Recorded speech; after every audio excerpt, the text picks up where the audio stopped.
Okay, it's a pleasure to welcome all of you to this session. And our purpose is to spread awareness of academic ethics, which we believe is very important. We have four panelists here. I'll introduce them one by one, and they will address you for about 10 to 12 minutes each. The first panelist is Rula Abdel Masih, but she unfortunately, after getting her US visa, her Brazil visa in the US postal system lost her passport on the way back with the visa. And this is really something I cannot even believe. But that's what it is. But she has been kind enough to record a video, and I'll just give you a brief introduction, and then we'll start the video. So you can please load the video on the screen. So she's a community educator at Central Michigan University in the US, and a consultant at the Global Biorisk Advisory Council. She has a PhD in biological sciences from Glasgow in 2001. Her research focuses on identifying bioactive, antibacterial, and anti-proliferative properties, components from plant extracts. She was elected as a TWAS Young Affiliate in 2011, and then since then has become the co-chair of the TIAN Executive Committee, and I think she participated in the meeting of TIAN folks yesterday. She's a certified professional in biorisk management, and she's very passionate about the scourge of disinformation or misinformation, about which we had some discussion this morning, and so her talk in this video will be about disinformation.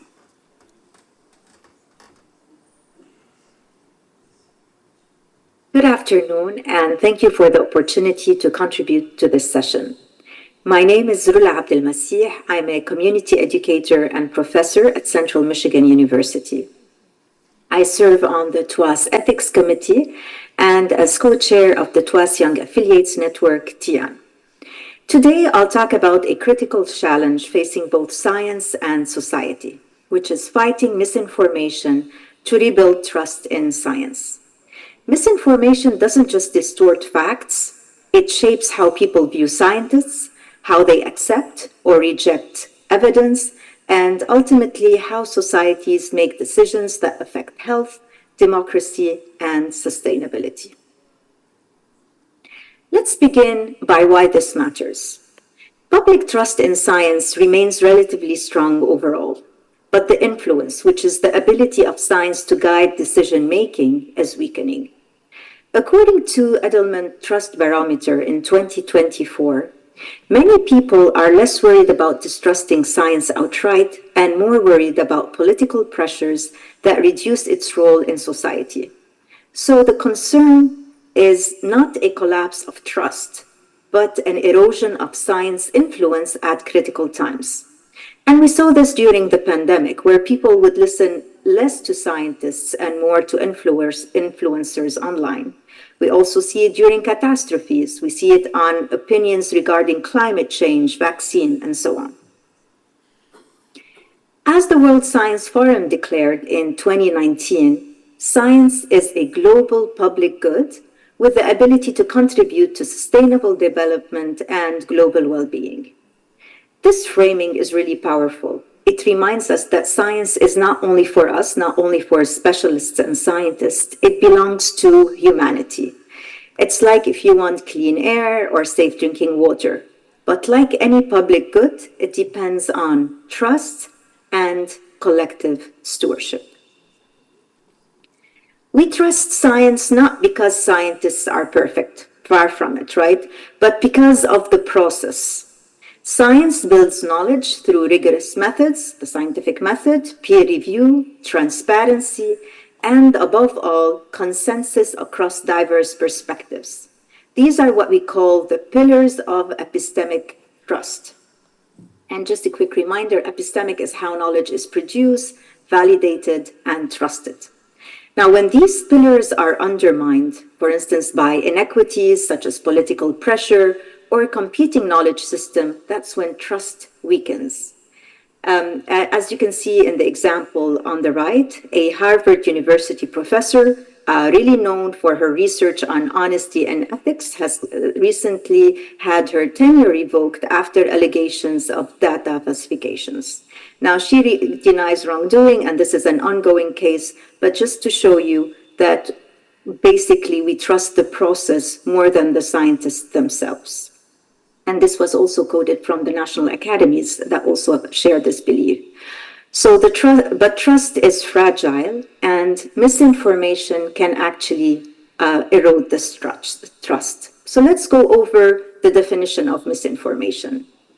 According to the National Academy's recent report in 2025, they defined misinformation as information that asserts or implies claims that are inconsistent, and I'm quoting here, with the weight of accepted scientific evidence at the time. It's important that we realize that they say at the time, and that knowledge can evolve, right, as advancement is made in science.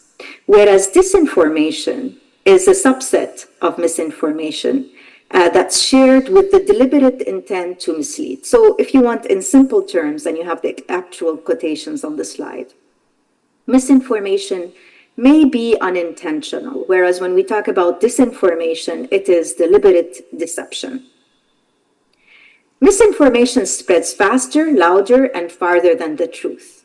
It spreads through both deliberate campaigns or unintentional pathways. Unintentional, we mean people sharing things without really realizing that they are not true, that they're false. Historically, industries, for instance, tobacco, fossil fuels, they funded deliberate doubt. That's what we call disinformation, right? But what really multiplies misinformation reach is amplification. Misinformation spreads faster when it is repeated, when you keep seeing it on the news, on social media, and so on, when it's targeted to a specific group, or when it's endorsed by authority figures. And I show here on the slide the recent example of the link between Tylenol and autism. Moreover, if we look at social media algorithm, they play a huge role by rewarding emotionally charged or novel content. And as Wosigi and colleagues at MIT, they showed false news on Twitter, which is currently called X, right, was about 70% more likely to be retweeted and spread 6 times faster than the actual truth. So this rapid spread of misinformation isn't really accidental, right? It's built into the way our communication environment actually works. Politics also plays a major role. We've seen how industries weaponize uncertainty. Best example is the tobacco industry. They have a slogan, "Doubt is our product," right? And this delayed regulations for decades. Today, polarized media environments and algorithmic biases continue this pattern, reinforcing division and misinformation. So they're doing the same thing. These structural drivers mean misinformation isn't just about bad actors, it's about systemic vulnerabilities. We see the same tactics with climate change as we did with COVID and many others. So and what is this tactic? It's really framing scientific consensus as if it's just one opinion among many. So one would say to the other, this is your opinion, and which is the scientist's opinion, and we have a different opinion, which should not be the case. Consequences of misinformation are really profound, and you can see many examples. I'll list some of them. Vaccine hesitancy has led to millions of preventable deaths. Climate change denials has delayed global action and increased cost. Scientists themselves also become targets. We saw this during COVID, where women were targeted according to a study, scientist women were targeted according to a study in 2022. And beyond these examples, misinformation erodes the credibility of institutions, leaving societies more polarized and vulnerable. I'll quickly go over 2 cases. For instance, COVID-19 was a global stress test, right? In 2020, the WHO declared an infodemic because misinformation spread faster than the virus itself. People faced conflicting advice and mixed messages. even from institutions, which really deepened confusion. This shows how quickly trust can unravel in a crisis. Another example, and this case study of tobacco, if we study this case, this actually gives us hope, and we can take lessons from history. With tobacco, industry misinformation delayed regulations for decades, right? But what finally shifted things wasn't just more research or more data. Of course, that is important, but it was not just that. It was a coordinated global effort. We saw the Framework Convention on Tobacco Control, which is a global treaty. We saw coordinated public advocacy campaigns. I show you here some of the pictures that were placed on tobacco packages to scare the public and tell them about the truths of the dangers of smoking. We also had strict regulations and accountability. That tells us that countering misinformations require more than really just fact-checking. It requires systemic strategies. We need to work together and collective actions. Researchers now model misinformation the same way we model epidemics. One such framework is the SMIR model, which stands for, and I tried to show it in the picture here, which stands for susceptible, misinformed, infected, and recovered. So the idea is, just like viruses spread from one person to another, misinformation also can spread through networks. And people can be susceptible to it. They can become misinformed, and their behaviors as a result make them more likely to get infected. So when this model is combined with COVID-19 scenarios, according to the reference shown here, the results are striking. So if we take a worst case scenario where misinformation can be amplified, the infection peak is amplified by a factor of 6, and it makes the peak arrive 2 weeks earlier compared to populations which are kind of resilient to misinformation. So in the US context, at the time of COVID, this would translate to nearly 47 million additional infections and about $143 billion in excess healthcare costs. So misinformation isn't just about distorted opinions, right? It can literally change the course of an epidemic, or in this case of COVID, of a pandemic. So how do we respond? According to the US National Academies, they recommended 4 key actions, if you like. 1, invest in trusted messengers, especially scientists, healthcare providers, and community leaders. 2nd, build media literacy and critical thinking. This is very important, so people can actually evaluate the information they're receiving, because there's plenty of information. The 3rd thing is ensure transparency and equity in institutions so that people can feel science is working for them, right, not against them, and they kind of gained credibility. Scientists can gain credibility at that point. The 4th and most important is to develop systemic approaches. This is not just about correcting false claims, but actually creating conditions where misinformation cannot spread so easily. So ultimately, as I started, this is about rebuilding influence, not just about trust, right? That means being transparent. And when we say transparent, we need to convey to the public that science has some uncertainty and that knowledge is evolving, right? We need to engage communities directly and train scientists to communicate. It also means holding platforms accountable for algorithmic amplification and fostering global cooperation across borders. Here, I also would like to add that we can also consider using open access and spreading knowledge openly and freely to everyone. So to conclude, protecting science as a global public good requires 3 interconnected efforts. 1, ethical communication. 2, structural reforms like algorithmic accountability and institutional change. And the 3rd point is collective global action. So as TWAS and TN members and as scientists in general, each of us has a responsibility to counter misinformation and to bring the truth of science to the public and to policy makers. So thank you for your attention. I was genuinely eager to be with you today. You don't know how much I fought to be here. Unfortunately, my passport was lost when it was sent from the Brazilian embassy by mail. So I'd like to close by thanking my colleagues on the TWAS Ethics Committee. Thanks also, a great thank you to the chair of the committee, with whom I had the privilege of working with all our colleagues for the past year. Also, allow me to thank the TWAS Young Affiliate Network, all of its members, TWAS members and staff, and the Brazilian Academy of Sciences. Main references are listed here. Please feel free to contact me with any questions or if you would like further details. Thank you. Thank you. That was a wonderful talk, and I appreciate your applause, which I'll communicate to Rula by email after this session is over.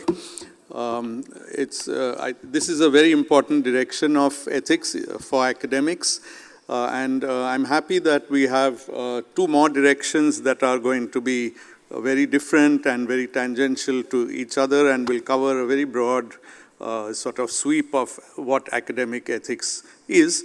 So our next speaker is Claudia Bowser Medeiros. She's a full professor at the Instituto de Computação at the Universidade Estadual de Campinas. I hope I got that right, in Brazil.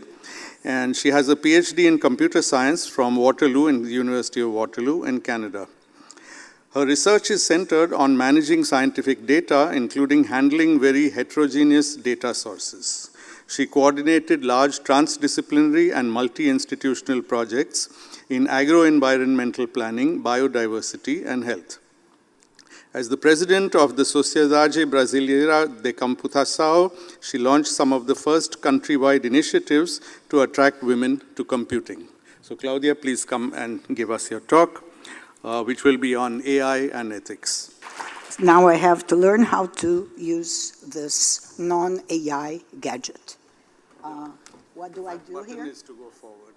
This one? Yeah. Okay. So thank you for being here after lunch. And I'll talk briefly about plagiarism and AI. Let's see. How does it do? It doesn't work. Do I point it over there? I point it over here. Oh, it works. Okay. So how do we record our research in this era today? We store data, logs and experiments and instruments and so on and so forth, publications, software, into storage systems, and we collaborate sometimes without ever seeing each other or meeting each other through sharing and reusing the produce, the results of our research. Okay? Now, here's where AI comes for the good or for the bad, because the algorithms will take advantage of everything that's going through the networks into the storage systems and either help or hinder or plagiarize. So there are two kinds of extremes in this scenario. There are the denialists that say AI is bad, is awful, is negative, and there are the evangelists who say it's either AI or nothing in the future. But what we have to remember that AI, or what people nowadays are talking about AI, it is algorithms, but data. And sometimes if you add hardware to the AI, you have robots, you have drones. This is also AI. But what is plagiarism and AI? So I went up in the dictionary and looked up the origins of the word plagiarism. And plagiarism comes from the Latin plagiarius, which is a kidnapper. So when you do plagiarism, you kidnap people's ideas. You kidnap people's papers, you kidnap people's data, you kidnap people's software. And of course, since you're kidnapping, you're a criminal, and you're not going to say, I did it. So the definition is the practice And I've divided it into blue, red, and green, taking someone else's work and ideas and then saying they're one's own. The first thing to avoid being accused of plagiarism is to acknowledge. I used AI to do this, or even if you don't use AI, you have to cite. You have to recognize that whatever you were using was not kidnapped, was borrowed, was reused from someone. But as we are going to see, acknowledgement is not enough. Because after all, I can copy an entire paper from someone, and at the end I can say, oh, this paper was not mine, I plagiarized it from someone. This is plagiarism, okay? So that's the definition, taking someone else's work or ideas. The first question is the blue one. How do we take? So since I'm talking about plagiarism in the era of AI, I'm just talking about using AI to take someone else's work or ideas. It's not that when you do not use AI without technology, you are not plagiarizing. I'm just going to concern myself with AI or plagiarism through and with AI. Now, what is exactly work and ideas if you consider AI? Ideas is, for instance, when you are recording your ideas and some algorithm comes and copies the recording and transcribes it and transforms it into, I kidnap your ideas because I kidnapped your recordings using AI, or in fact, anything. Let's not just think about papers. Plagiarism in the era of AI can be the kidnapping of any digital object produced during research by someone else. And in fact, who is the someone? It's one person, okay, but I can kidnap, using AI, I can kidnap data from hundreds and thousands of people just because it's in some storage system in the world. AI will go to several sites, get the data, and bring it to me. Or AI algorithms can go and steal things from another algorithm. And this is where things become complicated because you lose the trace of where things came from. They can come from someone, they can come from multiple people that stored their research in some magnetic disk repository, or you can send an algorithm to steal ideas or to steal data from another algorithm.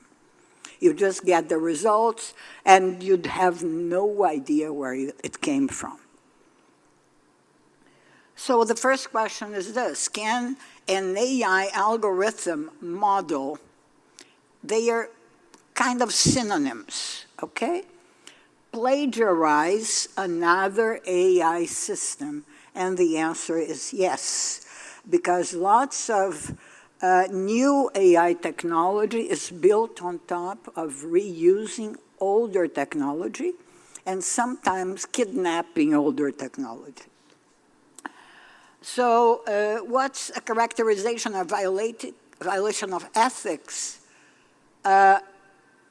Using AI is when you do it, you ask AI to bring you something. And depending on this, how you ask, what is brought, and how you use it, it's plagiarism or not.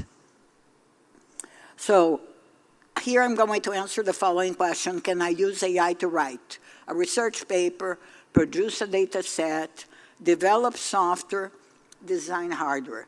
These are potential sources of plagiarism using AI when I ask AI to do that. Let's stop and think about research. I asked AI to produce me an image of a woman scientist, female scientist thinking while conducting research. That's what I received. I didn't want to worry too much about that's how I think. And the first step is, okay, at the end, we have papers. Not for me. For me, at the end, we have papers, but we may have algorithms as a result of research. The algorithms will analyze data, and we have new research results. Algorithms on data may produce new algorithms or more data. And this is what lots of research looks like today, which is data-driven research. And now you introduce AI to this context. As soon as, instead of you producing the algorithms or the software, you ask AI to help you or to program for you, or you ask AI to write your papers, or AI enters into the system, and as you can see at the top right corner, there's a whole ecosystem of scientists who are using the same kind of machines or devices, and they're also producing research. So in the end, how to characterize plagiarism? So write a paper. Okay, accepted uses examples are these: correct style and grammar, search for related work, that's really great. Now, lots of my students, I ask them to write an overview of a topic and they bring me a perfect text. And I ask them, how did you do that? Oh, I asked, ChatGPT or Gemini or whatever to write me an overview. And I say, where are the sources of this overview? Have you read them? No, so go back, read them, and make sure you learn and you understand what you were doing. And then, afterwards, use what you think is useful for you. And recognize. AI to draw figures is also acceptable to help improve your software, even though up to now the technology is not so good. Unethical uses, when AI writes the paper, as we all know, and that's one of the most common things that are happening right now, with computer science conferences that used to receive 5,000 papers. From the past 2 years, they are receiving 25,000 papers, the same conference, okay? And lots of them are AI written. AI writes part of the paper, and even if it writes small parts, you have to acknowledge it. And if AI produces results, depending on the results, you can say at the end of the paper, the code used to analyze the data was written by ChatGPT, but the analysis was done by me. This is not plagiarism. And then to think about other kinds of plagiarism that are not copying paper, I gave some examples. When you use someone else's data, even if you don't use AI, even if you forget about AI, or someone else's code and do not acknowledge. Now, nowadays, I believe some of you know that, but not many of you, software and code already receive DOI and are citable, depending on how it's stored and produced. So you can have your data receive a DOI. Everybody in my university now, when producing data in research, the data produced receives a DOI, and is indexed by Web of Science. So that at the end, we have a data citation index and for data, which is used to compute citations of the data. So, and finally, developing software, getting data with use of AI, but without acknowledging it. So, this is for you to ask your students. Are you a kidnapper? So, I'll be back like Terminator. Do you knowingly practice AI kidnapping? Okay, why are you doing that? Or have you ever used AI in an illegal way to produce research, but did not occur to you that you were plagiarizing, you were committing an ethical crime? So, time to think twice. If possible, acknowledge, but even when you acknowledge, it's becoming more and more difficult to use AI in plagiarism, in pseudo-plagiarism, because AI has been used to check results. So acknowledge the use of AI, but this may not be enough because it depends on how much you use within your publication, within your data. And this, for the last, I asked AI to produce other figures for me, and this was many, because I had one scientist, so I said, no, I want 20 scientists thinking while conducting research. I think this is terrible because they are thinking, but they are not talking to each other, right? This is not each one in its corner.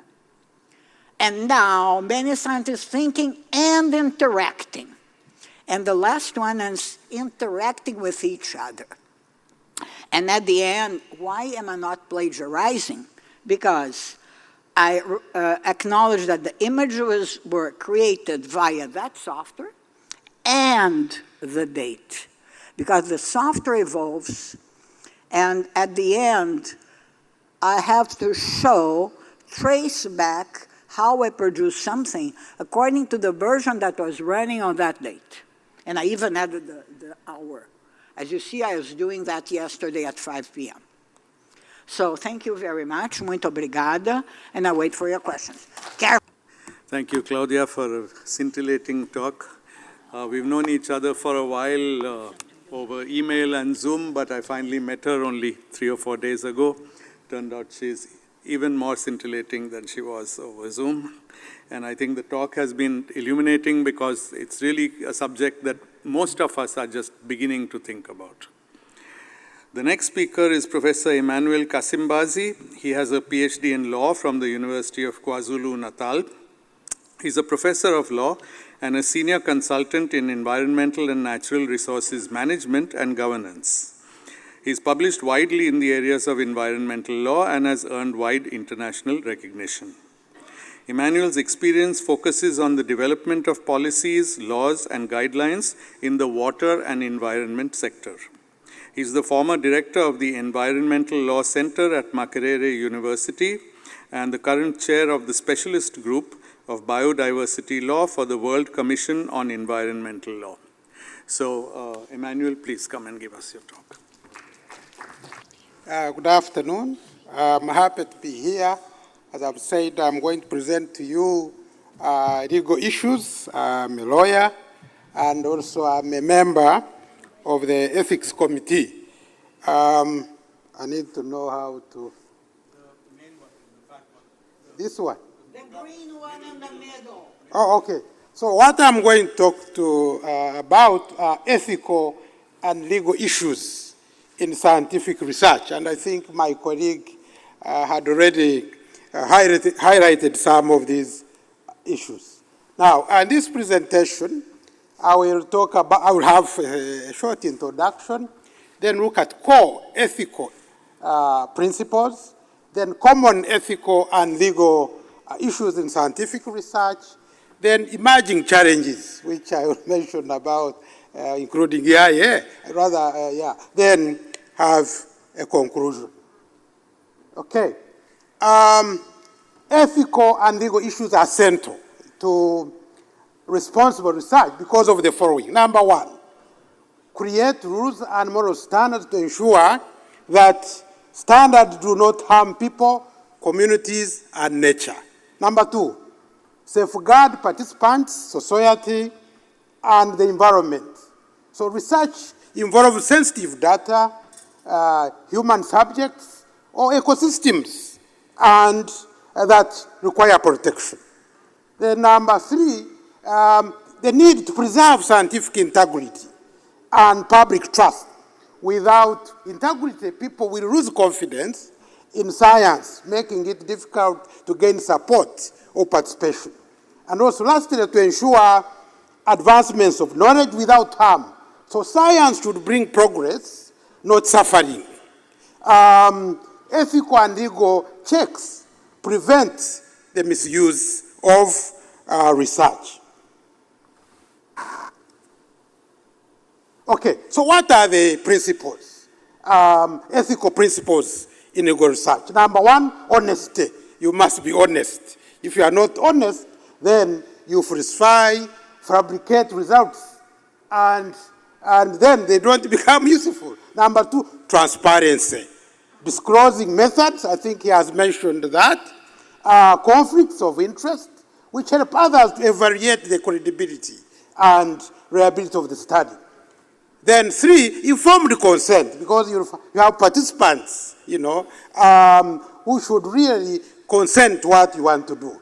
Confidentiality, which means that you must protect participants' data, prevent harm, discrimination, stigma, especially in sensitive studies like medical tests, when you are doing medical tests. Then the other one, which is really my interest, is justice and fairness. The research should distribute benefits like, new medicines like COVID-19, what happened, fairly and not burden any certain group with risks. You don't say, let us use this medicine to test, to see how this will work. Then culture sensitivity. Some culture are very sensitive. So you have to respect local customs and avoid, exploitation, and ensure research is acceptable by host communities. Now, what are the most common ethical and legal issues in scientific research? Number one, intellectual property, which covers, three elements. Patent, I'm sure you know patent, that you must protect inventions. Now, in legal matters, you find that disputes may arise over ownership, especially in collaborative or institutional research. Number two, copyright, which applies publication, software, presentation, and also relates to infringement of claims. Then also trade secrets, which would imply protecting confidential data, methods, or formula. Breaches, of course, of these trade rights will lead to legal action. Then the second issue that is very common is research misconduct. Now, research misconduct would mean that you fabricate. I think he has already talked about plagiarism. And this can actually also lead to some legal consequences. But also you may have whistleblowing protection. Legal safeguard exists for individual reporting misconduct. Somebody may report that this one is not the way it should be. Then the other issue is human subjects of research. So here, as I've already said, you need human consent, so that it's a legal requirement in most jurisdictions, like in the US, but also in the EU, where they deal with general data protection regulation. Then also, in some cases, you have institutional review boards, where that they must approve and monitor studies to ensure compliance with ethical and legal standards. In Uganda, we have one, actually. You can't do any research unless the board has approved. Okay? Then privacy. Also, for example, there are privacy laws, especially in the US, also in the European Union, which govern handling of personal health data. Then also in animal research, also, like in the US, you have to comply with some animal research. Then also, I've already talked about ethical, committees, especially which are mandatory also in animal research. Now, the other issue is data management and privacy. So data management is very important, how you store it and how you share it. But also data ownership. Who owns the such data? Because if you do not handle it, again, legal issue. You go to court or you are sued. Then the other issue under data management is breed notification, requirements. Some laws may require disclosure, especially where there is suspicion that some data may be compromised. Then also another issue that may be conflict of interest. Some researchers must disclose, financial and personal interests that may bias the study outcomes. Sometimes you get funding from somewhere, but they want you to say what you are not supposed to say, which amounts to conflict of interest. Then also, failure to disclose can lead to funding loss, but also institutional sanctions. Then the other issue is contractual issues. Contractual issues dealing with granting and funding agreements, and the breach can lead, of course, to revocation of funding. Then also maybe misuse of funds. You are given funds for something, you use it for another. You see. Then labor violations, especially the professors. The professors here may use graduate students, and they don't not acknowledge. So that's a violation. Okay. Then publication and author disputes. There may be several authors. Now, who should take credit? That may be also a dispute because it may lead to legal claims, especially that lead to career advancement. We have seen cases where the professors use the students' data and claim they are theirs, and they get promoted to be professors. That's a problem there also. Then there may be issues of export, another issue, and research, which this really involves sensitive technology that may be subject to export, control rules. Then also due use research. This is where really there may be civil and military research application. You know what is happening now as far as military issues are concerned. So there may be that issue also. Then, now we have the other issue which is very important is regulation. Who regulates? How is it regulated? Now at the national level, you'll find that there are some environmental regulations, especially to deal with drugs, chemicals, GMOs, So if you do not comply with these regulations, it may lead to fines, suspension of the project. It also can lead to criminal liability. Then the other one, at the national level, I have already talked about this, informed consent, especially, which is the cornerstone, actually, of ethical research, because you may find that you are dealing with research which involves vulnerable population, the children, okay, the prisoners, the elderly, or even the illiterates. People don't know what you are doing. For them, they think it is okay, which may be a problem. And this may also lead to, legal issues, especially if you misuse it. At the national level, there are issues dealing with data management. I've already talked about institutional review boards, but also I've talked about privacy and confidentiality. All of these are found in the national laws that if you violate them, then you may be in trouble in terms of legal issues. Then at the international level, there are standards that have been developed that you must comply with. I will just highlight them. For example, the World Intellectual Property Organization has policies dealing with international policies and treaties. the agreement on trade-related aspects of intellectual property rights, which provide the minimum standards for IP protection.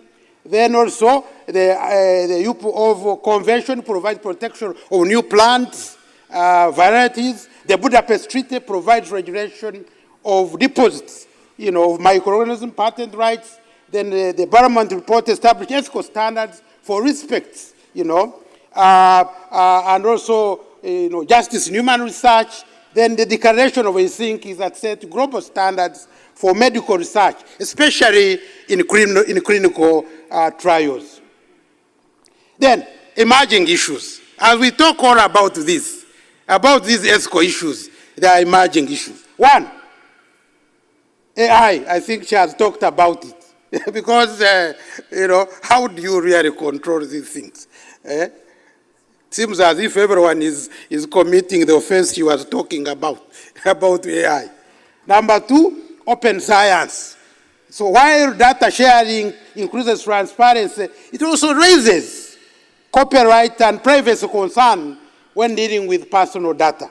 Then the other challenge is commercialization and pressure to publish. Intense competition encourages shortcuts, like ghost, authorship, or incomplete studies. You struggle and say, let me submit this, and it is published. Then the other one, which is a challenge, is globalization of research. So different and cultural norms make it hard to apply a single ethical standard. What is acceptable here is not acceptable there. So how do you ensure ethics, in research? Now, as I conclude, now, is that ethical and legal considerations are a backbone of responsible and scientific research. Therefore, upholding integrity, transparency, and respect for human and animal subjects is not just a moral obligation, but a legal requirement. I have already listed the laws, okay? Then also science continues to evolve, So two must, or commitment ethics standards, ensuring that innovation does not come at the cost of human rights, environmental harm, or public trust. You see, we need to make sure we don't do that. Then lastly, that by fostering a culture of accountability and adhering to established legal frameworks, research can contribute meaningful, trustworthy, socially responsible advancement, and ultimately ethics and law are not barriers to discovery. They are there to give what really discoveries and value and credibility. You see, in other words, if you use these laws very well, they don't bar innovations, but they are there to help to make sure that we are trustworthy, we are responsible. So that's what I wanted to share with you, and I thank you very much. Obrigado, obrigado. Well, that was another delightful talk and a completely different angle, the legal angle. And what I think is really wonderful is that, none of us had met each other on this ethics committee. Rula, who's Lebanese and lives in the US, Claudia, who's a Brazilian, and Emmanuel, who's from Uganda, and I'm from India, and all of you are from different places. And there's something very much in common between all our outlooks, and I think we discovered it when we started working with each other on the ethical code of conduct. And now actually my work is much easier and my talk will be shorter thanks to, can we have the last PowerPoint, please? The last PowerPoint, please. Yes, that one. Thank you. Okay. So my work will be a little easier because of the information that the previous speakers have given you. And then once I conclude, then we'll be able to have a nice interactive discussion. I think we have enough time. So I'll quickly lead you through some of the highlights of the code of conduct. On the first day or second day, I told you that we had made this code of conduct and that it's binding on all TWAS members. So these are sort of, you can read them, no fabrication, falsification, or misrepresentation of data. This is just a brief summary. You can have the full document from the website. Giving appropriate credit to collaborators, assistants, etc. Informed consent, Emmanuel talked about that quite extensively. accountability for the dissemination of your research, clarity, context, and accuracy when communicating results. So these are some of the basic principles, and also all financial, personal, or professional conflicts of interest must be disclosed. We made the document very brief, so these are just some of the highlights. There are a few more there. I think, for example, disinformation or not providing disinformation or combating it is also one of the things mentioned in passing. In section 3, publishing of research outputs, Claudia was very influential in convincing us that publication doesn't only mean papers, it means all possible media in which we publish nowadays. There's a section on appropriate authorship. Even though different authors may contribute different parts of a paper, they should take responsibility for the integrity of the research overall. Plagiarism, Claudia has spoken of in detail. Plagiarism and AI in particular, that was her talk. So these are parts of the Code of Conduct dealing with publications. There's a short section on inclusivity, which I think is very nice. It explicitly says there must be no discrimination in this academy against people of different ethnicities, socioeconomic strata, genders, religions, castes, ages, affiliations, backgrounds, sexual orientations, and disabilities. There's a section on science administration and leadership, and this is important because many TWAS fellows are in fact science administrators and leaders, and it enjoins them to promote fairness, equity, transparency, and accountability at all levels. They are also advised to encourage the institutions that they preside over to implement ethical systems, create awareness about ethics, and monitor compliance with ethical codes. They should carry out ethical sensitization activities. The one we are having right now is an example of such an activity. These should be carried out in all institutions, academic institutions across the world.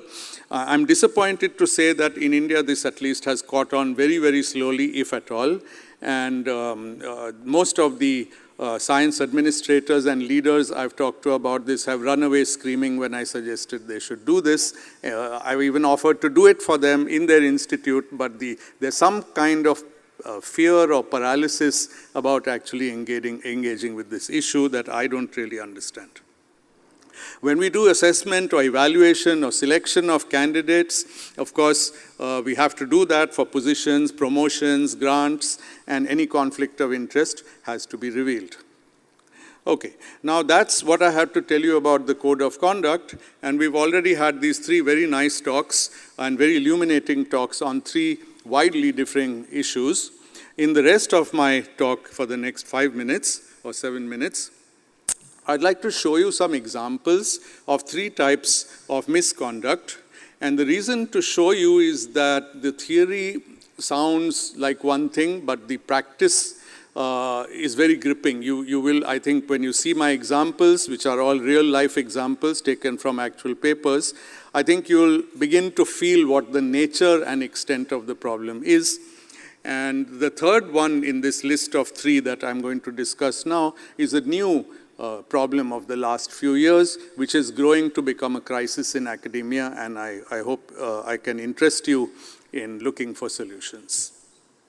So here's an example of 2 papers, one from 2007, the other from 2012. They're on different experiments having to do with erythrocytes, I believe, some of which are sensitized with antibodies and some are not. There are 2 different experiments done 5 years apart. The list of authors is disjoint except for one author who's common to both papers. Now, people who look at this kind of paper notice things, and these colored boxes are made by someone else, not by the authors. And what they show you is, for example, the orange box on the left and the orange box on the right. Their contents are basically the same. It's just the same picture, that's except for a slight stretching, which you can also easily detect. And if you want to confirm it, I think you can see clearly what's going on here. Note that on the left, this is the unsensitized data. On the right, it's a different system and it's sensitized data. So they just cannot match. It's not possible for two experiments 5 years apart, even by the same people in the same lab on the same things. Cells are never going to organize themselves in this way. So this is a blatant case of data manipulation. And these other colored boxes illustrate other pairs of copied data. Also, it's not easy to see how this could happen by mistake. For example, some stretching has been done, some replacing has been done, a lot of manipulation has been done, and journals don't allow more than some very basic things like rotating, enhancing contrast. Beyond that, you're not supposed to touch your pictures. Okay, now here's an example of plagiarism. Again, I have two papers side by side. You might find it hard to read, but don't worry, I have written down the text below. So the first paper is from 2002, and please read this sentence: modification of reaction conditions up to equilibrium of reaction towards synthesis. The second paper is in 2017, and it's by completely different authors with no overlap. Okay, they're completely different authors. And please read this sentence. Well, now they're in front of you, side by side. 2002. Yeah, yes. So in fact, AW, which is the water activity, is here A with a subscript, and there it's just called AW. But it's completely unthinkable that those authors thought up that sentence exactly in that form, exactly with those words. I've only written one sentence, but the entire thing marked in red on both papers is exactly the same. This is clear plagiarism. It's actually easier to detect now thanks to AI. So we criticize AI for creating problems, but there are also problems it solves. However, this was detected without AI. This was detected some time back. I've also had some experience detecting these things. But as you can see, this is a drastic case of unethical behavior, of ethical misconduct, and it is something that just cannot be accepted in any academic institution in the world. Now, the third one is a little newer, and it's actually quite funny. It's called tortured phrases. So I've asked a few people if they knew what this is, and they said no. And that's good, because if you're a good academic, hopefully you don't know what this is and you don't do it. Yeah. So these are substitute phrases made by AI-enhanced tools to avoid detection by plagiarism software. So the software is reading your sentence, like the sentences I showed you. But if I could take 2 or 3 words in my sentence and replace them with words of a similar meaning, then the software would not notice that these are the same sentence. But I would have still plagiarized. I just plagiarize first, and then I run it through a software which just does a little replacement to fool the plagiarism software. It's like software fighting against software. Here's an example. Messenger RNA is replaced by flag bearer RNA. You see, the same meaning of the word is kept. It gets funnier and funnier. These are true life examples from an actual paper that I've looked at. Total organic carbon is replaced by whole sea. Inert atmosphere is replaced by dormant environment. Climate change becomes climate alter. And here's the funniest one. New England has become unused Britain.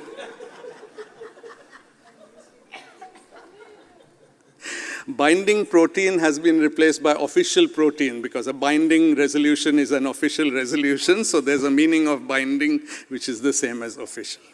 So, and magnetic beads become attractive dots. So the discovery of tortured phrases means not only that somebody has used software to manipulate the words in their paper, but they have done it to hide from plagiarism. So if we could undo these replacements and then feed it to a software, to a plagiarism detecting software, it will find, it's clear, it's a sign of guilt. There's no reason to do this unless you're guilty. And it's so new, it's not that new, it's 5 or 10 years old, but most people don't know about it. I didn't know about it till maybe a year ago. Okay, so I have a question for the audience, since this is a workshop. If these examples of image manipulation, plagiarism, and tortured phrases were found in papers by fellows of TWAS, how do you feel it would reflect on TWAS? Very negatively, okay. And actually, I cannot tell you if they were found in papers by fellows of TWAS, but let's just leave that as an open question for now. It's just something I wanted to show you, and I'm glad, and please do spread the message that these are things that are happening really in the world. Okay, now I come to my last point, and I want you to imagine the following. We've seen counterfeit currency before, but imagine somebody could create fake money that's really somehow accepted by a fake banking system which in some way interacts with the real banking system. And the rest of us ignore this problem because we are honest and we don't want fake money, because fake money, after all, is just stolen. It's not something we earned. So we continue to use our own money. And we say, well, fake money is somebody else's problem. And some years later, we discover that our money, which is real, which we earned, has been devalued because of the presence of fake money.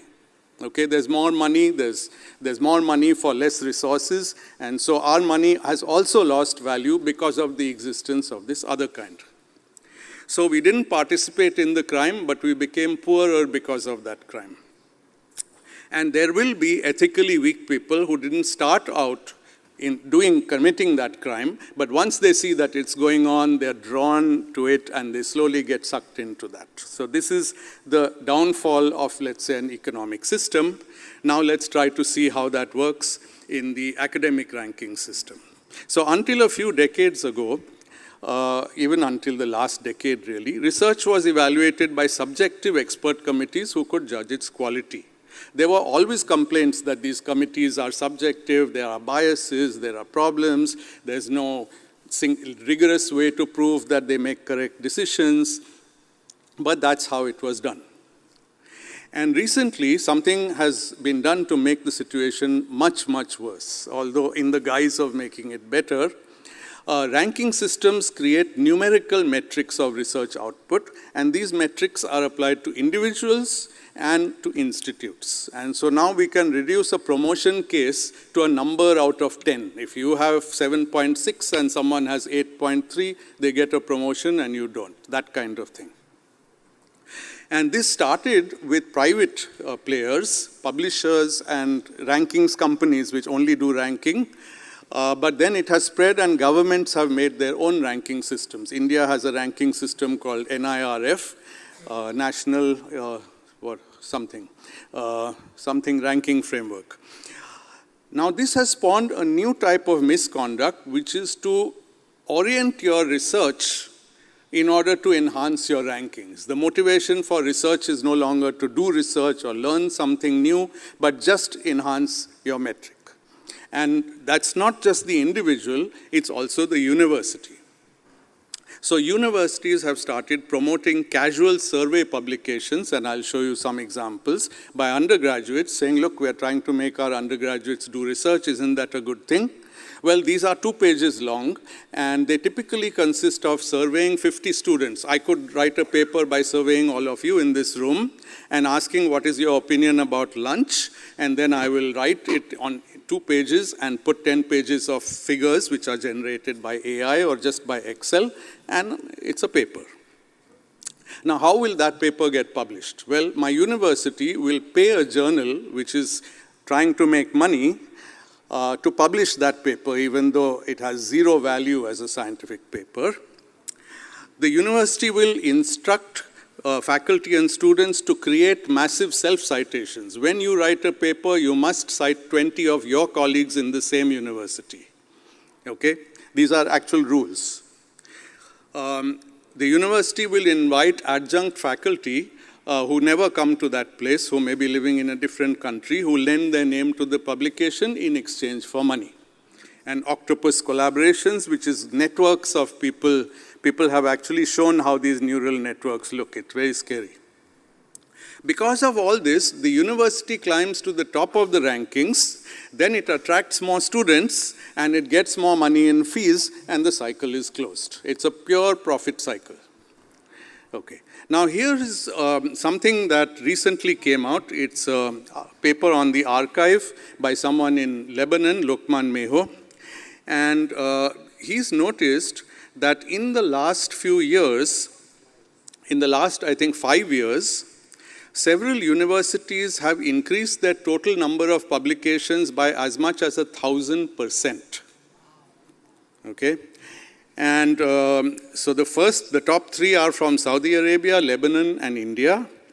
And the little blue line is their number of publications per year before the sudden increase, that is 5 years ago, and the red line is how many publications they have now. Now, this is not a proof of misconduct, it's just a red flag. You have to see. In principle, you might imagine that they spent a lot of money, got great researchers, set up labs, started doing research, and the research was great. Unfortunately, whenever you chase down any of these papers, they don't look all that great, so we have to assume that the numbers are artificially created just in order to game the rankings.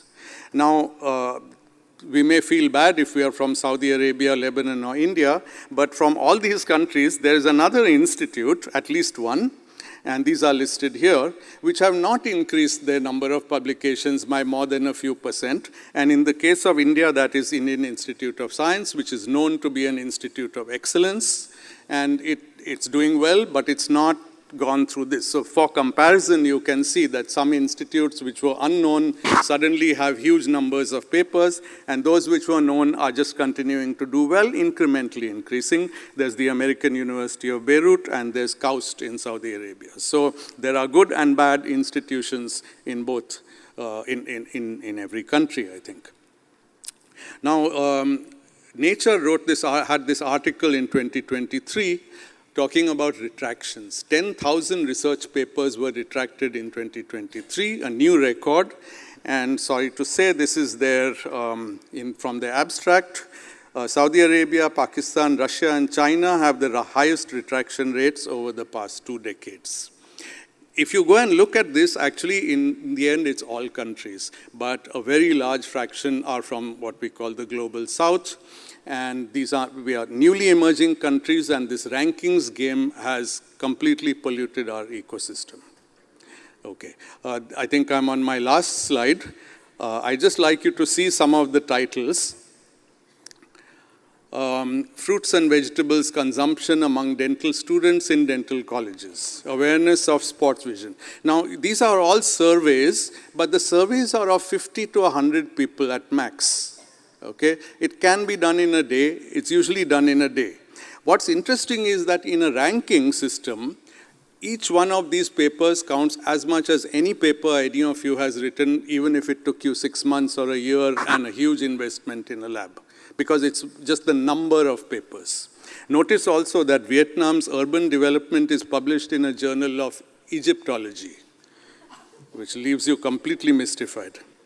And this is going on, and we are not paying enough attention. Here is advertisement from a journal which offers to publish your paper for only 1,000 rupees if you're from India. And you can see at the bottom that you can submit your paper by 25th November, and it will make it into the November issue. Okay, so they basically guarantee that when you pay this fee, your paper will be published. And then it will go into rankings, then you will get your promotion. So what can be done? This is my last slide. Well, heads of institutions, I know many who were at this conference, but most of them are not here today, now. An Office of Research Integrity needs to be set up in every academic institution. And I think hardly at most a dozen Indian institutes have such an office. What is the role of academies? They have to be vocal about unethical practices. It would be nice to see a statement from academies about, oh, we've lost the slide? Oh, I can see it. What happened? Okay, and it's my last slide. It doesn't matter. I'm just reading out what it says. So academies, yes. Academies need to be vocal about unethical practices, and let me just give you one reason.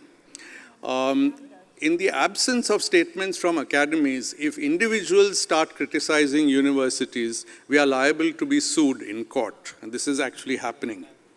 Okay? And it's no longer a game of criticizing one researcher. If you criticize a very rich university, they will sue you and they will make you bankrupt long before they become bankrupt. Okay? They have a team of lawyers, you are an individual scientist. So academies need to speak up. Academies are not so easily sued because at least a judge would understand that it's a serious body, it's not a personal opinion of anyone. Academies should have a code of conduct. This one now has one. You can adapt the one of TWAS for your institution. Anyone can do that, just ask for permission and just use it. And set up committees that can investigate misconduct. And finally, whoops, now I can't get to my next, I don't know what happened here. Finally, sorry, it's stuck. I don't know, it's not moving to the last line. It's not moving actually at all. Trying to remember what finally was. I guess finally is what individuals can do, that is us. And I think just spread the word and please make sure that you check before you publish, check what kind of journal you're publishing in and make sure your students also understand that. Thank you very much. Anybody wants to know more about AI right now? Otherwise, yeah. also goodbye. No, we'll ask you a question. So first of all, yeah, really thank you for this. I mean, I can't tell you how much I'm enjoying every single talk because I feel you are saying things that I'm all concerned about. I have many things, but I will keep it for later. The AI question I have is actually, well, one point that you showed about writing with AI, of course, is it's plagiarism, but also I think it has been raised elsewhere. Sometimes it makes up sources that never exist. Yes. And even with math, I tried to add up some files in Excel, some rows in Excel, and I got the wrong number. So I used to trust it more last year than this year, and so it's really not ready yet, even for plagiarizing. But my question is, my concern is more important. It's not just about, it's more, I mean, I want to say more pragmatic. It's not just about ethics, but like, just looking at LinkedIn and the posts that everybody writes with AI, it's, for my taste at least, it's really cliches. It's becoming so much cliche.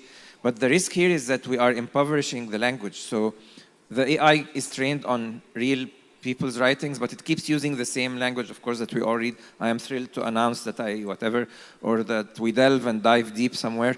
But now, in 1 year, the AI will start being trained on its own output, which will make it even more poor vocabulary. So it's even a threat to our language biodiversity or whatever you call it. So that's one concern. That's what I meant about AI plagiarizing itself.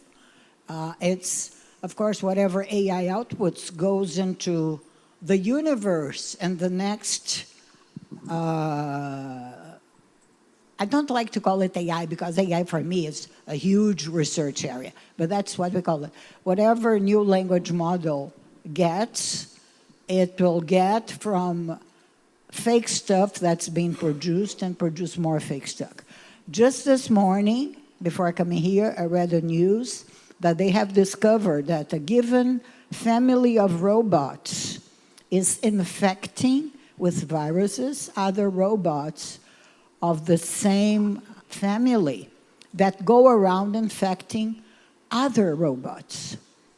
So this is AI turning viruses into more viruses, which is another way of propagating error.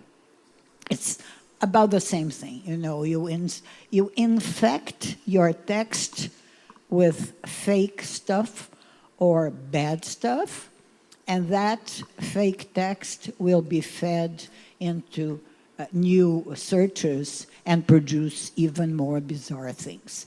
But it's not all for the bad, okay? Let's think that it can help looking for good references. Sometimes it can help you rephrase a sentence, but you have to know what you're doing. Okay, thank you for the question.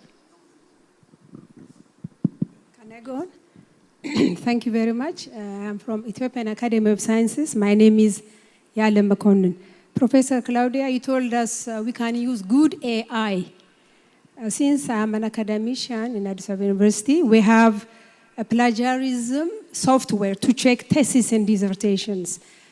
But you told us AI, good AI. So, because you can't avoid, using AI, but what do you suggest for students, dissertation, thesis, even research papers? To what extent can we tolerate? Is there any threshold, for example, or because we have to somehow measure it, So what is your suggestion? We have some, experience in Addis Ababa University. I'm so sorry. It's. Of course, you cannot tolerate. Besides teaching databases, I teach scientific writing. And now everything the students write is perfect. So instead of telling them to write things at home, they now have to write it in the classroom with pen and paper. And, but otherwise, there is no, you have to use your good sense. I'm sorry, right? I thank you so very much. Please stay in Brazil forever to see all the wonderful things we have.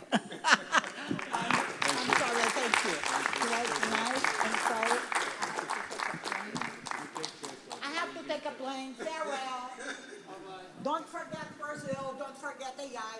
There is good AI, don't forget about it. AI, after all, is made by people, okay? So we can make it as good as we make use of it.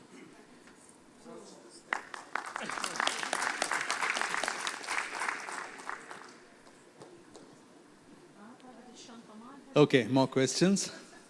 Comments, suggestions? Can I continue? Yeah, please.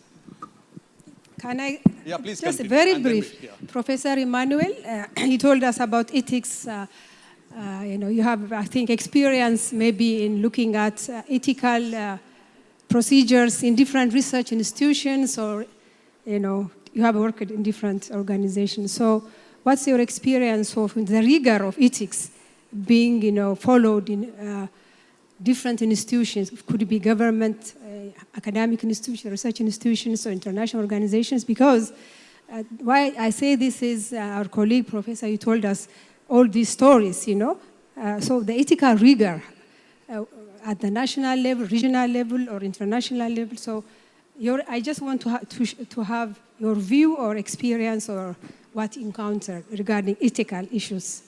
That's okay. My interest. Thank you.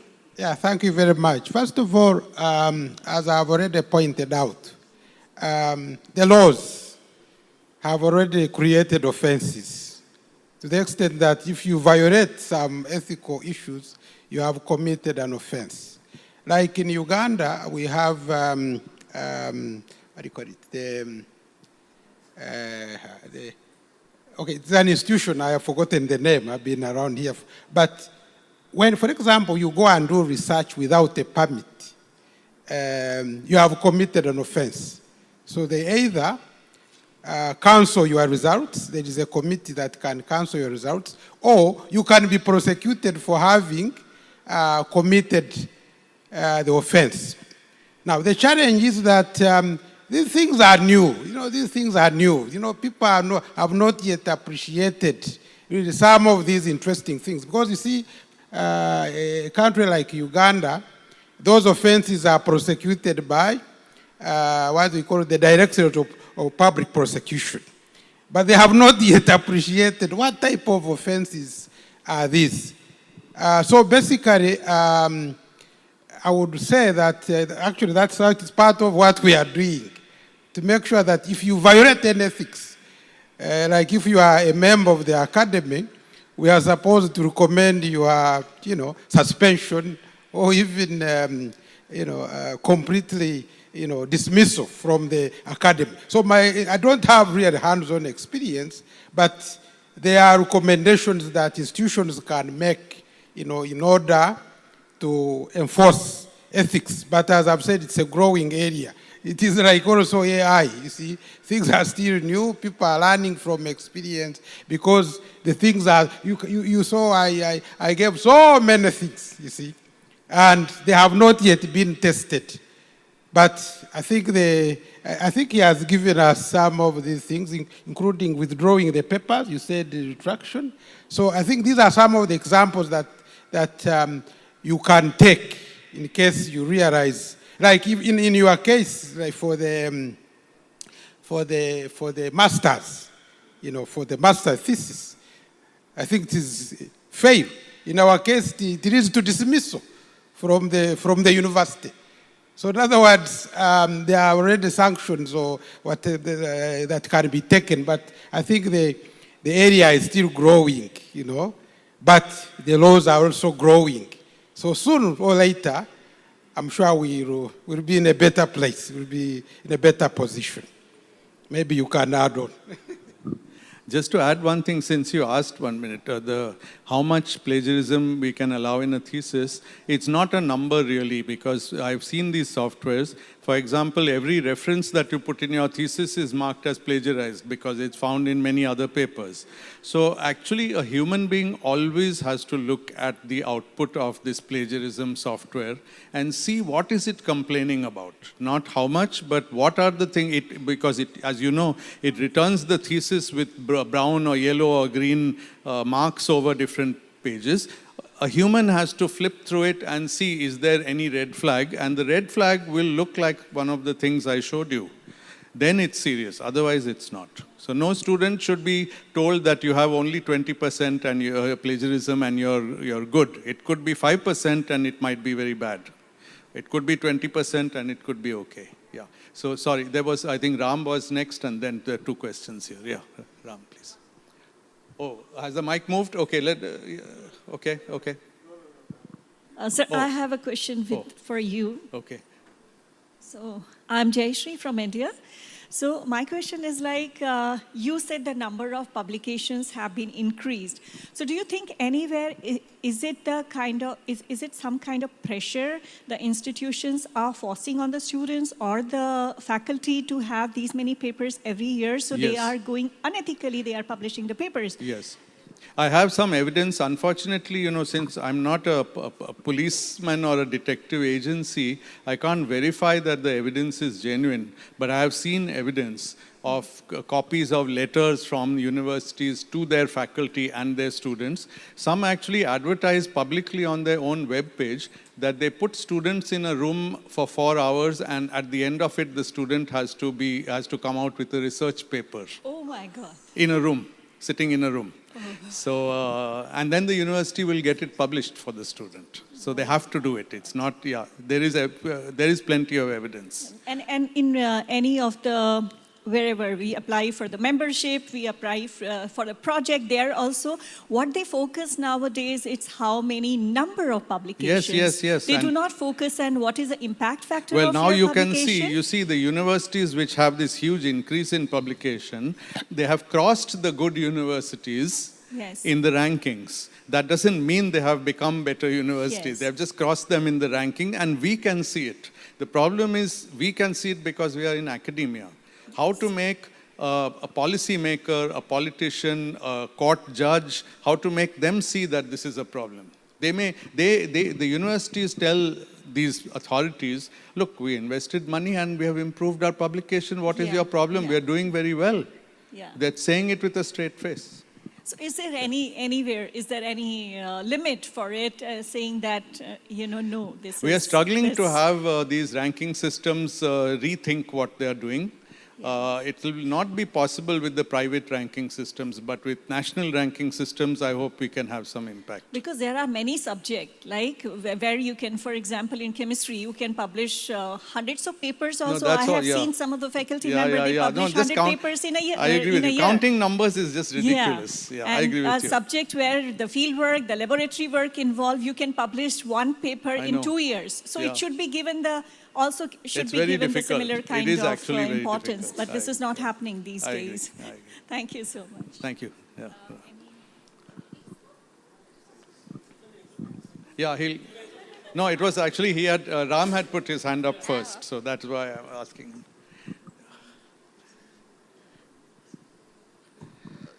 I don't know whether you address this in the ethics guidelines, Sunil, but frequently when a paper is flagged and identified as having plagiarism or other kinds of misconduct in it, the lead author, who is the senior and typically, maybe a fellow of TWAS or whatever, it doesn't matter. They say that, well, I didn't know about it, it was a postdoc, it was a student, etc., etc. I hope that I haven't read the TWAS ethical document, but I hope that you explicitly flag this that as unacceptable, that any fellow of TWAS should apportion the blame onto other parties in the paper, even if he is not a lead author. I completely agree with your point. And there is something in the document, I can't remember exactly. It did say something about all authors have responsibility for the integrity of it. But you're saying that the PI needs to have a special level of responsibility for their... Absolutely. Yeah. And actually, we have consulted in some of these cases, we have consulted very reputed PIs who are themselves free of misconduct and asked them, and they tell us, what you're showing me that someone has done, that the student has done, my student could never get away with that because I would find it. The PIs tell me that. That means there are people who do take that kind of responsibility. No, I mean, let's say to first approximation we do, but I'm saying that, when you put down an ethical document, a code of conduct says that, look, thou shalt not hide behind the fig leaf. So, now, having said that, of course, it could be the student, we don't know. No. But the person must take responsibility. Hide behind it, hide behind. Okay, so one thing for all of you, if you find anything that you feel needs more emphasis in the document, please email me or any of us, and we'll look at it next year. Yes. Now it's him, and I'll come to you. Yeah. Thank you again for this session. Very, very, very informative. I also happen to sit in an ethics committee, and I'll share a few observations, which kind of resonates what you said, and so what you said. So what I find is that ethics committees need to have more responsibilities. And one of the things is, there is a scientific component which deals with the study design, how the study is conducted, and there is an ethical component. Most of the time we see the ethics committee is only concentrating on that, whether it is going to impact the patient or to what extent the patient is getting impacted, rather than, with a kind of delinking the scientific part from it. So that is one observation I have. Secondly, in terms of the observational research that you said, it can go either way because most of these are not well structured. And one of the examples that I would give, because Tyan was involved in that, in 2020, November, and many of us would know, there was a paper in Nature Communication that said that female researchers perform better with male mentors as opposed to female mentors. And we, as part of Tyan, Sokching, Bara, myself, and many others, we had collectively gathered opinion, we wrote to Nature Communication, and eventually the paper was retracted. But this was since it came to limelight, so we could get, but there are many such observational data floating around where, there is a kind of a mismatch between what is observed, what is interpreted, and how it is done. So those kind of standards also, I think, need to come in. And in the same sense, like you talked about informed consent, because in many of the countries, it's not in English, but in other vernacular. And sometimes the meaning changes. So we have seen also, so when we convert to an Indian language, the meaning changes unless otherwise it is again back translated to English to see whether it actually is kind of making the same sense. So these exercises maybe need to be put more rigorously on the ethics committees. Thank you. And you have to be brief. We have to wind up very soon, and I think she has a question. Yeah. And obviously, well, the other points actually others have made. So, thank you. Okay. Okay. So that will be the herbs. Will be. Thank you very much. You had any comment on this? No. I think he has a point because you see, informed consent. Actually, I've been doing some work in environmental law, for example. a word like this in English, when you put it in another language, it means different things. So the translation really must be clear in order to have, sufficient, informed consent. So I agree with him, actually. Yeah. Thank you. Please. Thank you very much. It was excellent. All the talks were really very informative.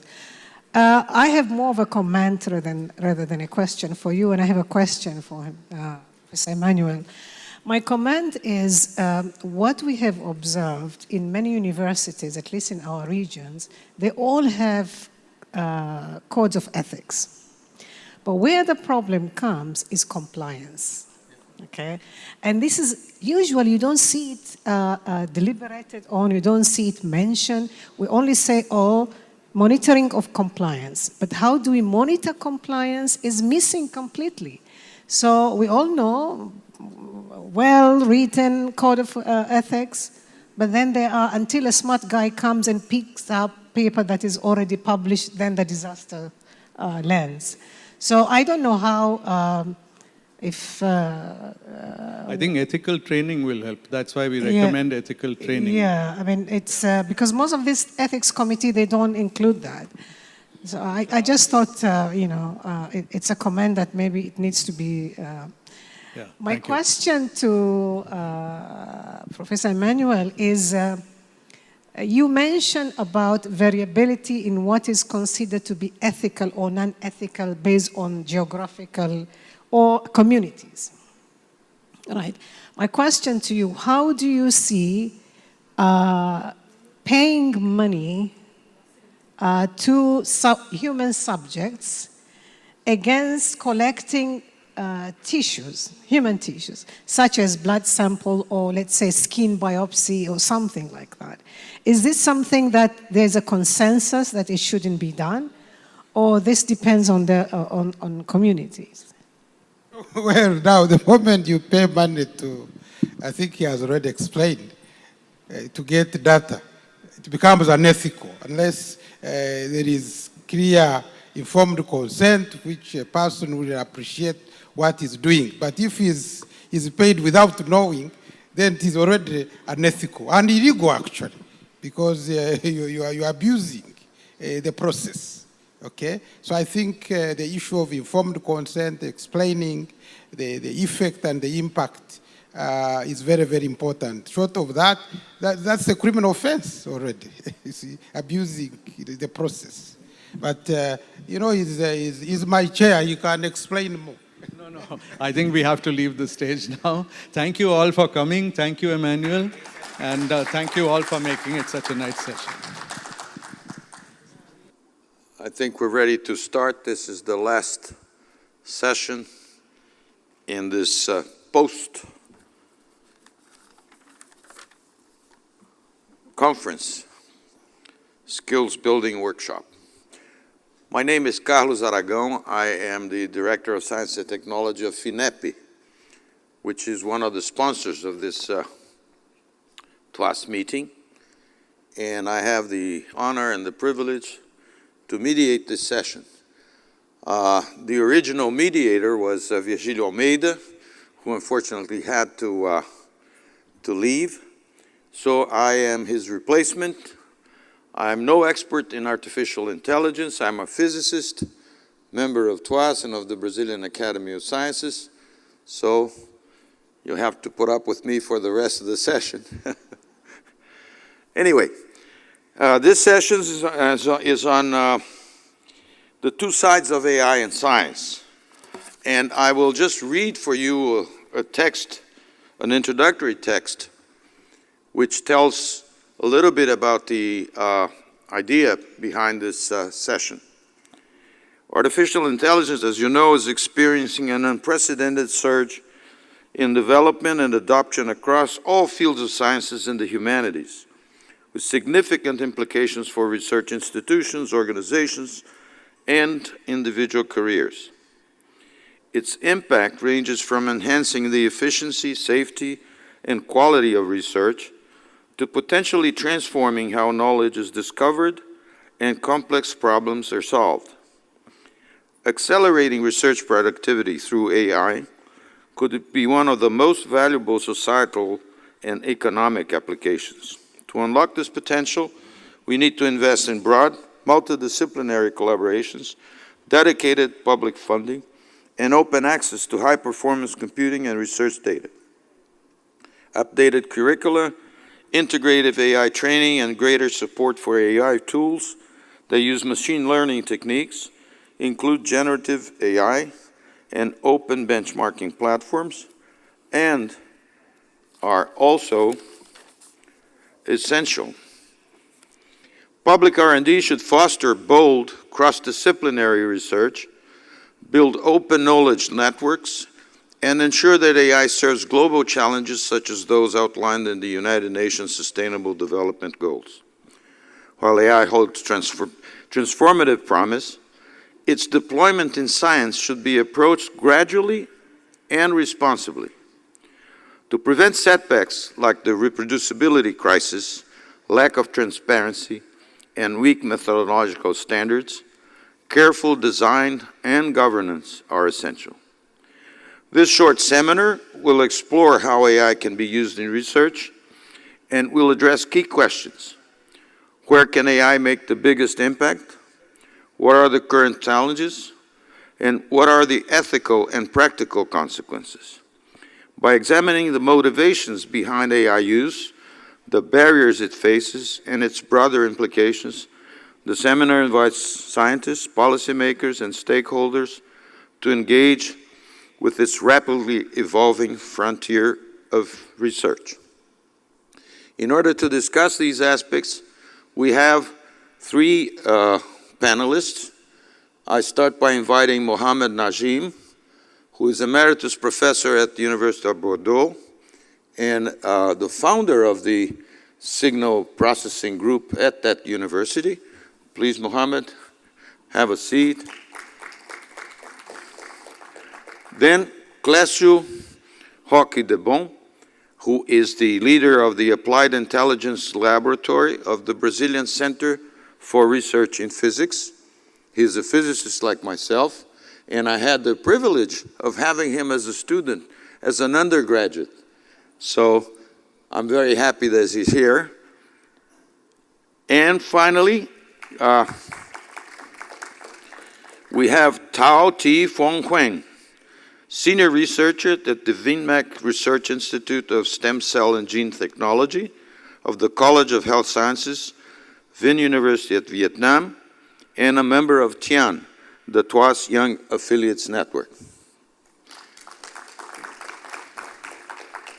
So, my suggestion is that we start with Professor Najim, who will be speaking on the many aspects of artificial intelligence, and his talk, I am sure, will be very provocative and interesting. Professor Najim.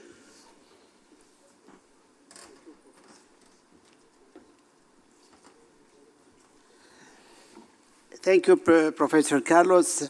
First, I want to thank the Academy of Science to invite me, mainly the Brazilian Academy of Science, to give me the opportunity to exchange with you and to be here. I am a member of the TWAS since late in the 80s, and I have been in the TWAS for more than 10 years, so I'm very happy to be here. And now, I think the title is a little bit provocative. There's so many subtopic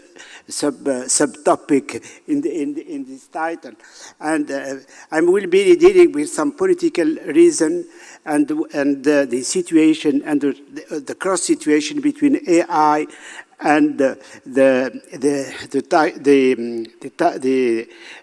owner of some companies in the West continent, the United States, but also some companies now in China.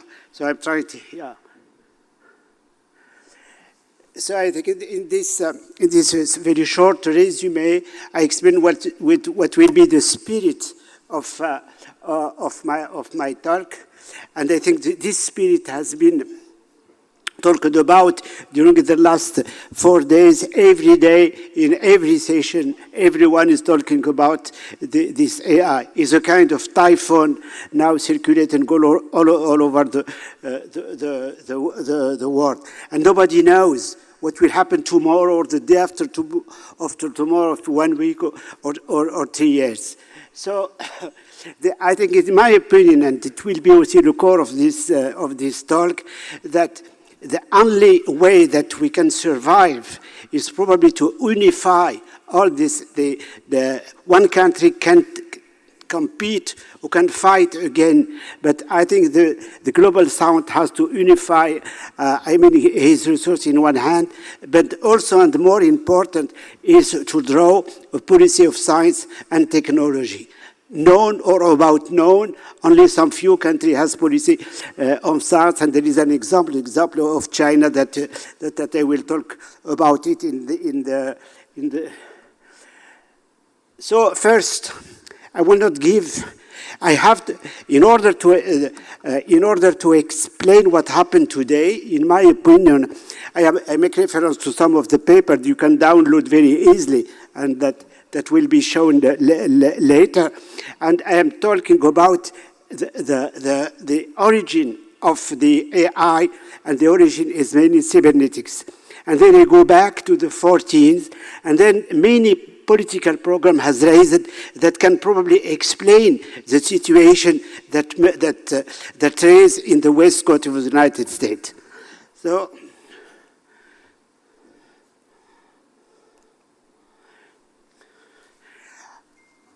during the last 10 years, many articles and conferences deal with the relationship between AI and cybernetics.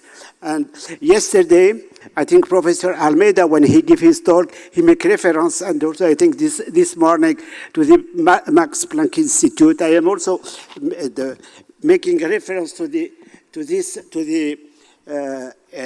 Max Planck Institute in Tübingen, and he is mainly dedicated to a relationship between cybernetics and mind. And what's very important is, the say of Wiener that you can see on the right of the slide. And now I will be talking about Wiener. And before talking about Wiener, we have to go back to the to the Cold War. So, do you hear me when I am here? No, because I used to move up. So you have to stay. Yeah. So no problem. I think we have to describe the situation in the 40s. Now you can move around. You can move around. Yeah. I have to relax a little bit because I just learned before. It's okay? Yes. I have to work a little bit to relax because I just learned that my plane is delayed by 4 years, not 4 years, but 4 hours. Wiener is probably one of the biggest mathematicians during the last century. He worked closely with the army, and he published a book, very theoretical book, on harmonic analysis in 1942. And in this book, he developed a new algorithm that can be used, to help to improve the quality of the radar during the war. And this book has been classified by the army and published until 1951. But so he has a relationship with the army. But in 1945, after the bomb was launched in Japan, and he became, a kind of anti-militarist and very militant people as an anti-militarist, and fighting against the development of guns, of weapons in the United States. So, month after month, he was ostracized, like jailed. Intellectually jailed. And he started to fight. And in 1947, he received a demand from Boeing about the work he performed. and he refused to answer. And he wrote to Boeing, and the letter he wrote, for Boeing, was published. And now we can go ahead to the rest of the slide. Just before, we talked about the ethic. Ethic is not new. Ethic is lasting for more than 80 years. And he can be considered as the first one to talk about the ethic. And now in this letter he explained why he has not, he don't want to give the data to the army, to Boeing. And so he has in mind that he was against the war. And then he imagined a world governed by machine, because machine can't fight each one another. So it's a concept of an anti-militarist. But by saying that, the rest of the US community fight against him because they got a lot of support, a lot of budget from the army. And the Wiener was always fighting against them. So I will, before going ahead, I will show you a slide, which is very interesting, that this one, not this one, and I will go back. Everyone knows von Neumann. Some people said he's the father of information theory, of computing, but they are not from the same side. And the title of this book is very explicit. One is for life, and you can immediately imagine that Norbert Wiener. Another one is for death, because he closely supports, the effort of the army and the development of different programs. And at this time, the situation in the United States would be driven by a very basic anti-communism and anti-intellectualism against the writer and everyone. So the atmosphere was not very... And then it has been ostracized from the community. And everyone don't want to hear about cybernetics. I want to go back.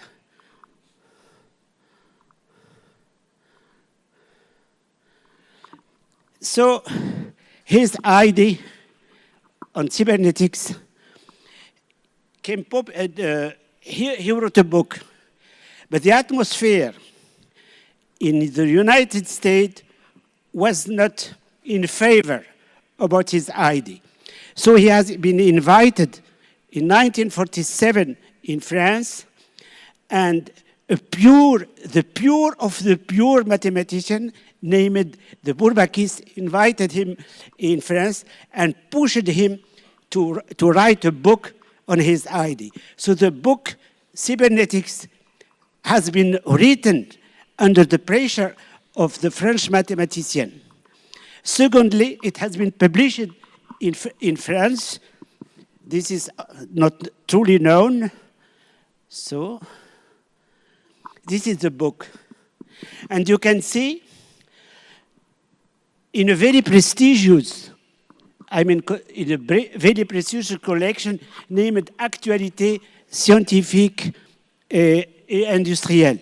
And this collection has been founded by De Broglie, a French Nobel Prize. And you can see the title is in English. And I just open a bracket. It was a fight between the MIT Press and this, and it has been solved in order to publish the book the same day in France and in Boston. And when the book has been published, a very prestigious journal, the French New York Times, or I don't know, published a 2-page article by a Dominican, 2-page article, and I leave you a few minutes to discover the content of this article. It's the article appeared on 29 of December 1948, and when you read that, you have in mind the GAFA, everything done by the big. So I think the father of the AI is truly him, but they pushed him away.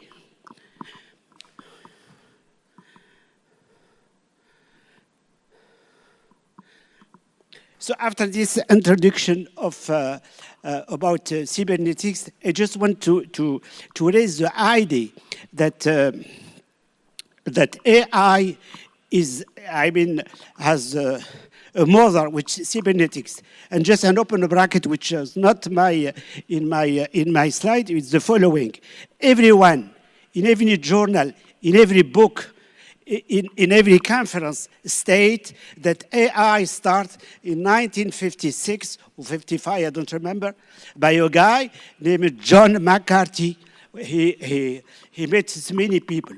But in fact, McCarthy stole the ideas of Wiener, and he disliked Wiener. And later, he stated, when he was 70 or 75, that he picked up the idea of artificial intelligence from Wiener. So that, the situation. And in fact, I will show you a photograph at the end, and I will make again a comment. Now, how long can I talk? Oh, okay, that's fine.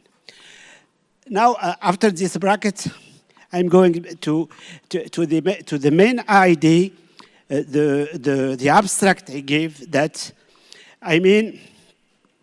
we have to unify our effort in one hand, and we have to state a policy of science. And I am a little bit optimistic about that. Why? I will give example of 4 countries I chosen, and there are 4 belonging to South America. And I start by Mexico. I don't know if there is some people from Mexico, but I don't care. But Mexico, the idea of the feedback, which is the core of robotics, of AI.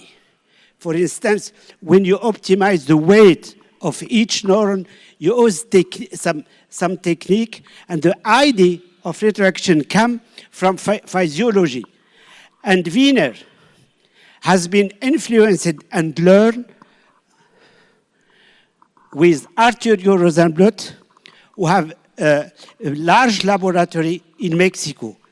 And with him, he learned and discovered the process of homeostasis, the process of the homeostasis that can keep, the body stable at 37.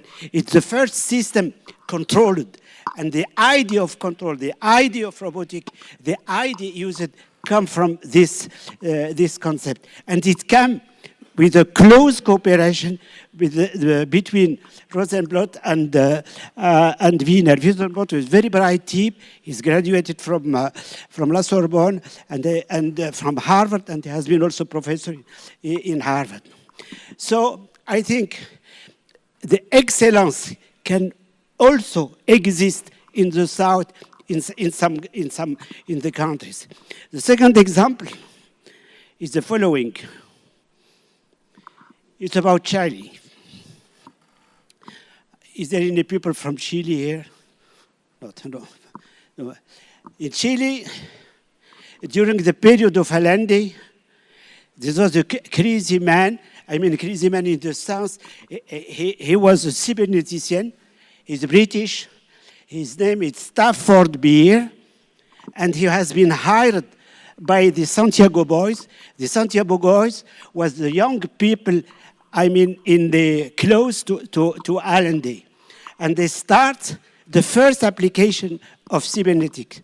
They set up a node in all the country, and in this node, the data are centralized, and then bring it to the capital of Chile.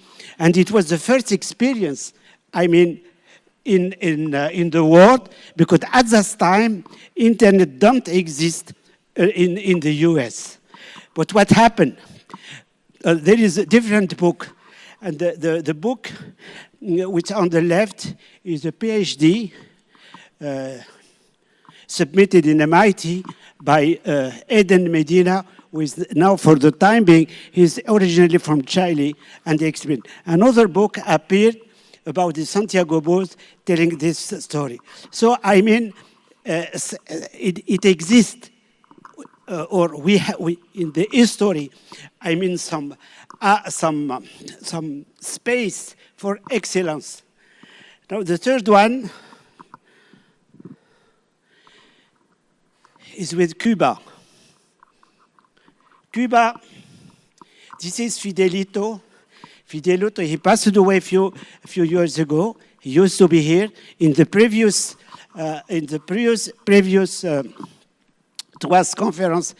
He was here with us, with Carlos and I, very close friend, very bright people, and he was managing the policy of science on Cuba. Unfortunately, Cuba is strangled by the embargo, and the policy of science he wrote, it's a poor country, few resources, so he decided to focus on some domain. And for instance, in the domain of biotechnology, I met two ladies working in the Institute of Biotechnology in La Havana, and they reach the excellence. They can have their own vaccine, their own pills, and everything. So in this area, they reach the excellence. And last but not least, Brazil.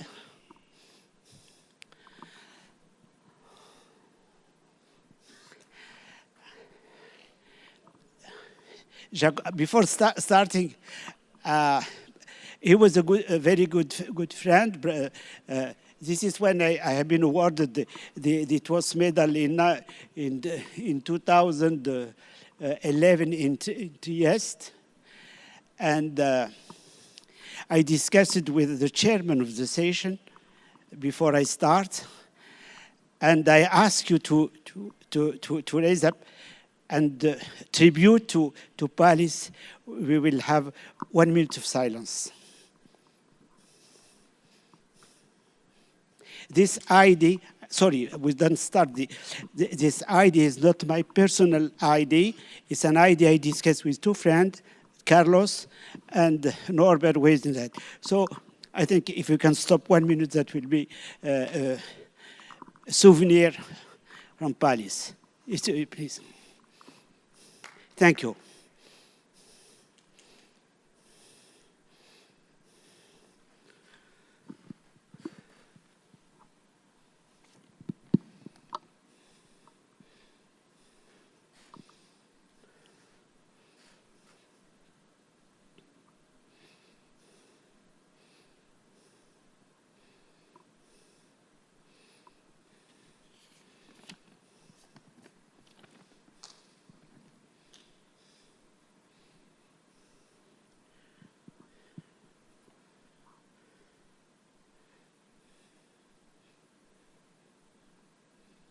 Thank you very much. It's a minor tribute to Palis. We set up, a Brazilian school of mathematics, and one of his students has been awarded, the field medal. So, but last and not least is our friend who just has been awarded Louis Davidovich, and many think that he deserves, I don't know, a totally Nobel Prize, but probably to share with some owner of this prize.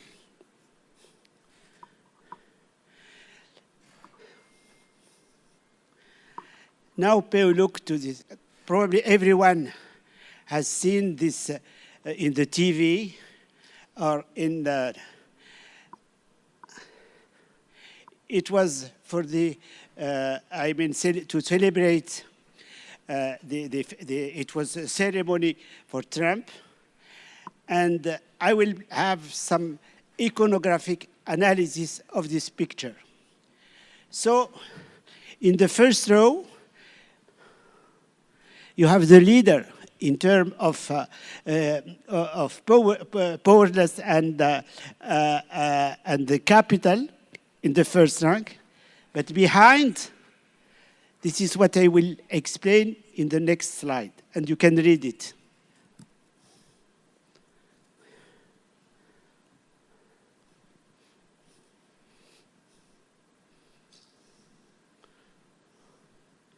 The painting behind the people of the AI is the rendition of the British and the general we can see, sorry, this way.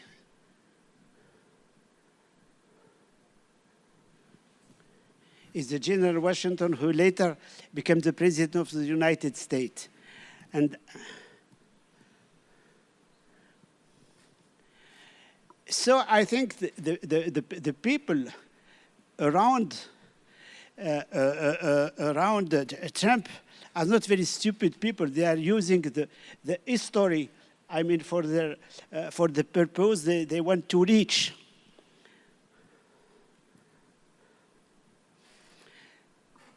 And now, when you read the newspaper, some word, I finished, yes, I will finish. Some word like the digital feudalism and some other word are now used by academia, by journalists. And this story reminds me, the book published in 1917, I think everyone has the name of the author, on 1917, and you can see the title. Anyway, I will finish with this one. I have some other slides, but I want to show you this one. It appears 3 days before. I think in the situation of the Cold War is now existing. Dr. Gao talked about it. And due to this Cold War, many scientists are leaving the United States. And this date, it has been published in CNN 3 days before. And I will complete. And thank you very much for the time you spent to listen to me and to my colleague. But that's the conclusion.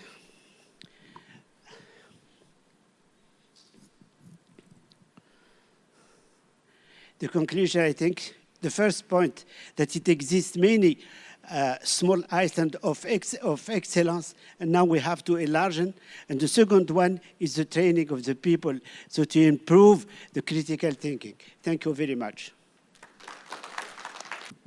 Well, as I said, Professor Mohammed is known for his talks, which are full of history of science, which he's been a witness to over many years, but also very provocative. So I imagine that we'll have many questions after that. Our second speaker is Clécio Debon. I told you he is a physicist. He's the head of an AI laboratory at the Brazilian Center for Research in Physics. And he will probably tell you of some very successful examples of application of AI in science. Examples that show that this can be a very powerful instrument and can be used for good. with all the caution that we have to exercise, as Mohammed warned us, in making this instrument one that goes in the right direction. Before I ask him to start his talk, I just would like to mention that last year here in Brazil, and this connects to what Mohammed just said, we had our 5th National Conference on Science, Technology, and Innovation.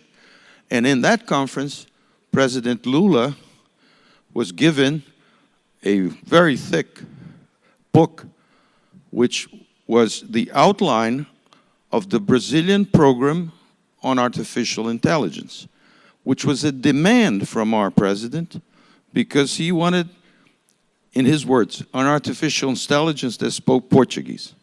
So that goes to show you how this has to be treated as a question of very great importance to all our states.